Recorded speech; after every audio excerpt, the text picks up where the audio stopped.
Tarot originated in northern Italy in the early 1400s. It was probably inspired by the Egyptian Mamluk deck of cards. There are mixed thoughts about its use and significance. Some see it as a deck merely to play card games, whereas others, particularly the French occultists, saw it as a mystical tool for divination. The word divination literally means to get in touch with the divine. It comes from the Latin word divinus, which means soothsayer, which in turn comes from another Latin word deus, meaning God. We often think of the ancient soothsayers as making predictions. However, we have written records that show that these were not predictions but advice on how to keep the favor of the divine. In the ancient world, it was believed that the gods wanted to talk with people, and divination was how this communication could take place. Techniques for divination included dream interpretation, the interpretation of flights of birds, the examination of entrails of sacrificial animals, astrology, and throwing dice or drawing cards. In fact, all important decisions at a personal or state level involved divination. The use of dice and cards especially allowed divination available to everyone to use on an immediate and personal level. By 1507, the area around Marseille, France, became a major center for tarot production outside of Italy. The manufacturers in Marseille started standardizing a certain design by giving the cards its own look, which included Roman numerals and French titles. By the 17th century, this design was fully established, with little variation in imagery among different manufacturers. Over time, many tarot decks from Marseille were exported to other places like Paris, Switzerland, and northern Italy, and they also started producing Marseille decks. This style of tarot caught the attention of occultists in the 18th and 19th centuries, who based their mystical theories on it. Since then, all modern tarot decks, including the famous Waite-Smith deck, are based on the Tarot of Marseille. The term Neoplatonism was invented by 19th century German scholars. Neoplatonists never called themselves New Platonists. It was just a term made to categorize and differentiate different philosophers. Those categorized as Neoplatonists usually saw Plato as more than just a rational philosopher and combined his ideas with other mystical and philosophical systems. They almost saw him as a mystic. Sometimes, Neoplatonism is more like a religion than actual philosophy. These ideas influenced Jewish, Christian, and Islamic mystical teachings. Therefore, Neoplatonism can refer to many Western mystical traditions, including Hermeticism, Gnosticism, Kabbalah, Sufi mysticism, etc. From a Neoplatonic perspective, Plato's goal was to answer the eternal question that all philosophy and religion tries to answer. How can one conquer death and find eternal life? To deal with impermanence and death, he sought what was immortal and permanent in us, the soul. The mystical view of the soul's journey is similar to many stories from other ancient cultures.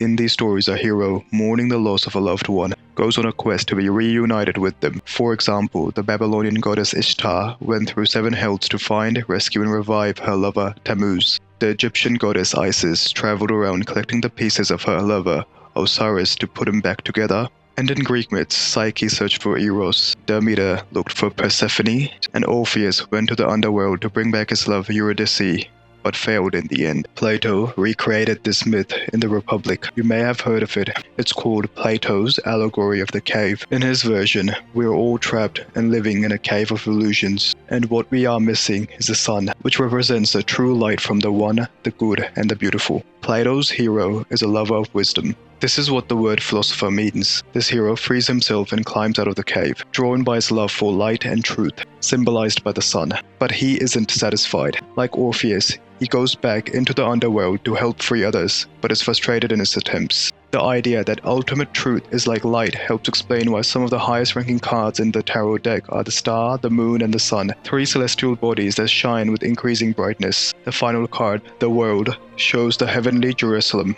a symbol of the ultimate reward from the Book of Revelations, which is described as brighter than the sun.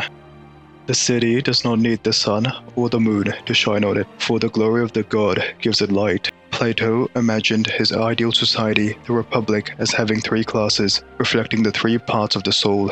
In this society, people driven by the soul of appetite would be the workers. These are the laborers who make the goods and services in society.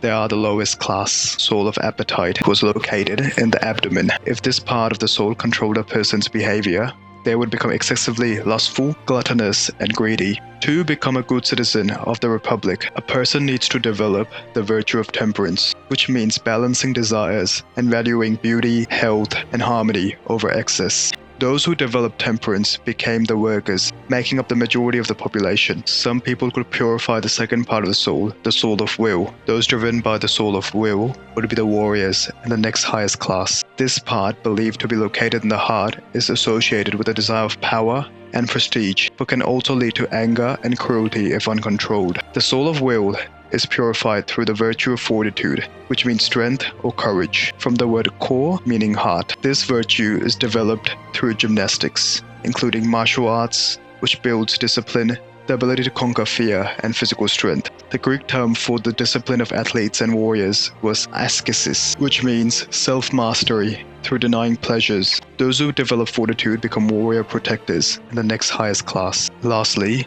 those driven by the soul of reason would be the ruling class. These are the guardians that maintain order within society. From the second group, some would develop the virtue prudence or wisdom and purify the soul of reason, which was located in the head. Prudence would be developed through study of mathematics, which developed logic, but also increased an appreciation for the abstract ideals that underlie physical reality. These men and women would become the leaders and guardians and part of the ruling class. As we can see, that leaders had to develop all three virtues: temperance, strength, and prudence. Plato considered the three levels a hierarchy in which each soul level came closer to a divine model. Education, however, did not stop once you reach the highest social level. From this elite group, one individual would develop the highest virtue, justice, and become the philosopher king. To develop justice, Plato recommended the study of philosophy, which is the contemplation of the divine plan. Plato did not consider justice simply as a fourth virtue. In fact, it was that the other three virtues were all aspects of justice, and justice was achieved when temperance, strength, and prudence were working in harmony with each other. In his symposium, Plato connects the concept of truth to erotic desire. He argues that all desire, including sexual desire, is a desire for the good and beautiful. There is no separation between the physical desire and the highest goal of the soul, which is to attain the good and the beautiful. Plato believes that human physical desire, when deeply felt in the soul, can lead us step by step to the desire of the true essence of beauty. To explain this, Plato described two Aphrodites. One is a goddess of the physical world, ruling over sexuality and physical beauty, and the other is a celestial god, representing the pure idea of beauty itself. This image of the celestial Aphrodite becomes a symbol of the highest spiritual goal. This concept is represented on the Lover's card in the Tarot of Marseilles. In this card, a young man must choose between two women, one with flowers in her hair, symbolizing sensuality, and one with a laurel wreath symbolizing the path to victory through wisdom and virtue. The tarot cards tell a story about the soul's journey to immortality and enlightenment. Tarot has a long history and is based on the Egyptian Mamluk cards. The mystical characteristics of tarot is debated. It is hard to say whether they express timeless esoteric wisdom or if they are just playing cards with Easter eggs. Some argue that there is nothing uniquely Neoplatonic or esoteric in these images, and the tarot merely reflects the medieval worldview.